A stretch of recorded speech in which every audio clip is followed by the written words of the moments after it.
Alors dans cette vidéo, on va parler maintenant des droits d'auteur, c'est super important. Pourquoi? Parce que les droits d'auteur, c'est quelque chose qui existe depuis très très longtemps.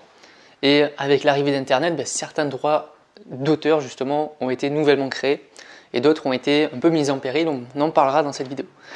Alors déjà tout simplement sur les droits d'auteur, il y a plusieurs types d'œuvres qui sont éligibles.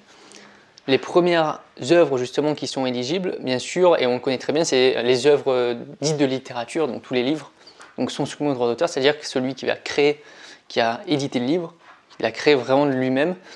Donc après, il peut le faire éditer par différentes maisons d'édition, mais l'œuvre en elle-même est protégée. Vous avez bien sûr les œuvres cinématographiques, bien sûr, les vidéos qui sont aussi soumises aux droits d'auteur. Vous avez la photographie, les illustrations, la peinture, la sculpture, donc tout ce qui est de l'œuvre un peu artistique du 7e art et d'autres types d'art sont soumis toujours aux droits d'auteur. Il y a quelque chose qui s'est rajouté ces derniers temps, ce sont justement les bases de données et les sites internet. Donc on verra dans la suite justement de cette vidéo que les bases de données et sites internet, qu'est-ce qu'on appelle ça justement une base de données? Pourquoi c'est une base de données?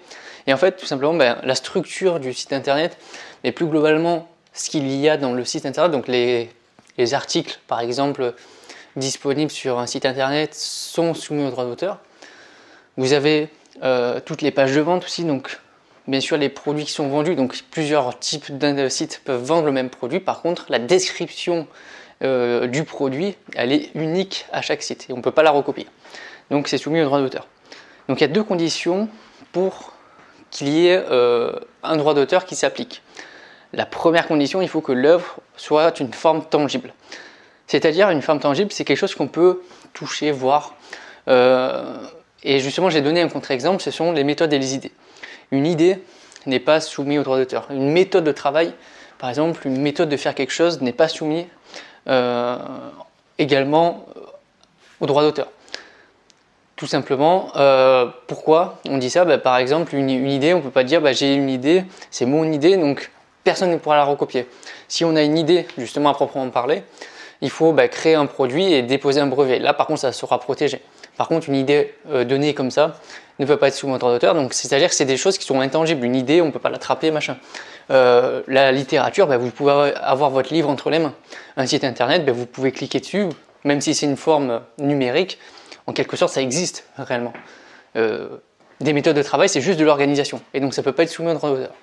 Donc la deuxième condition que j'ai déjà affichée, c'est l'originalité justement de l'œuvre.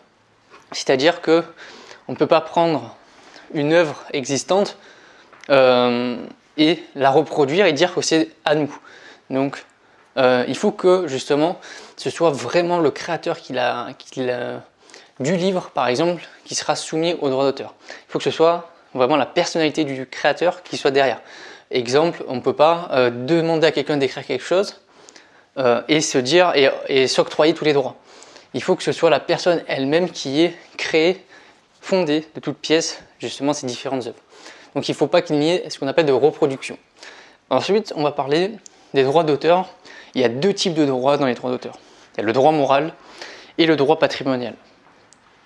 La principale différence qu'il y a entre ces deux droits, donc l'ensemble constitue les droits d'auteur. Donc le droit moral, c'est illimité, c'est-à-dire que quoi qu'il arrive, même après la mort de la personne qui a créé l'œuvre, le droit moral continuera d'être appliqué. Par contre, le droit patrimonial, c'est 70 ans après le décès de la personne qui a créé l'œuvre. Donc le droit patrimonial sera appliqué pendant toute la durée de vie, bien sûr, du créateur, plus 70 ans après, ça sera applicable. Donc, qu'est-ce que le droit moral, justement?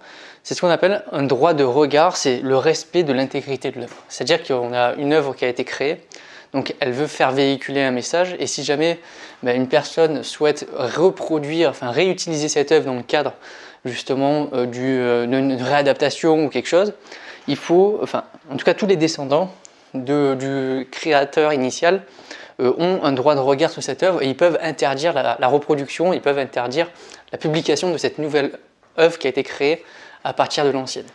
C'est ce qu'on appelle le droit moral, le respect justement de ce qui a voulu être dit dans la précédente œuvre qui a été créée déjà il y a bien longtemps.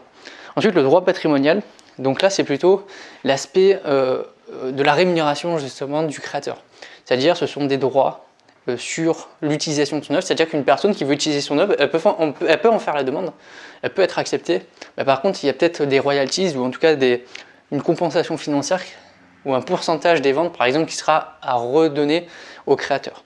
C'est le droit patrimonial, c'est ce qu'on appelle c'est un droit d'utilisation tout simplement de l'œuvre, c'est un droit de reprendre cette œuvre en échange justement d'un pourcentage des ventes ou du paiement d'un cachet par exemple qui justement va permettre l'utilisation de cette œuvre.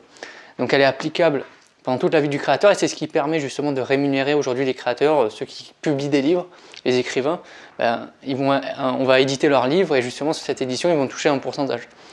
Donc si vous voulez dans un film réutiliser un film ou réutiliser une photographie, là c'est pareil, vous allez payer des droits d'auteur dessus pour pouvoir publier et utiliser cette œuvre.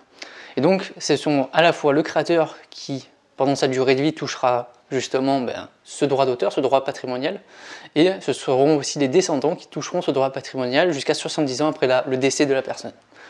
Donc ça dure 70 ans plus la vie du créateur.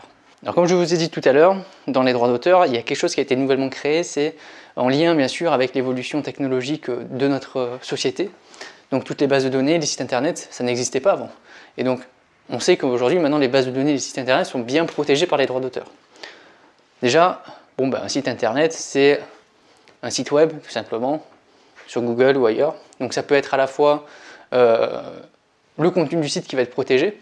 Donc si vous écrivez des articles de blog ou des articles justement d'information pour votre clientèle ou pour votre audience, tout le contenu du site qui sera publié sur votre site internet sera protégé par le droit d'auteur.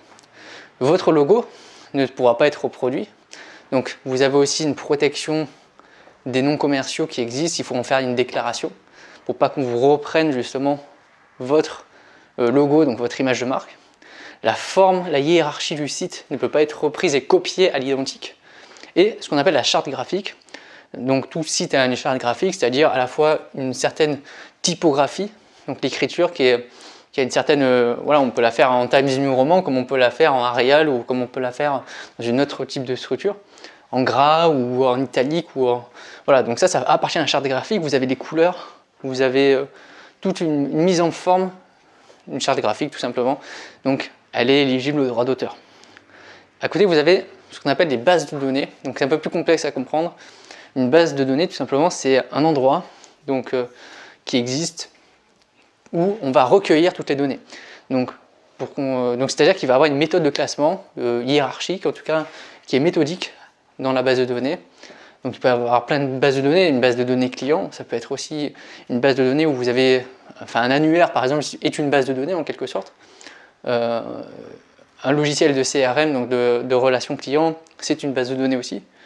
Donc il y a plein de types de bases de données, elles sont protégées par les droits d'auteur, on ne peut pas les réutiliser. En tout cas, on ne peut pas les réutiliser sans l'accord de la personne. Et donc justement, ces bases de données, elles sont protégées pendant 15 ans à l'issue de leur création. C'est-à-dire qu'à partir du moment où on va créer notre base de données, personne ne pourra la réutiliser pendant une durée minimum de 15 ans.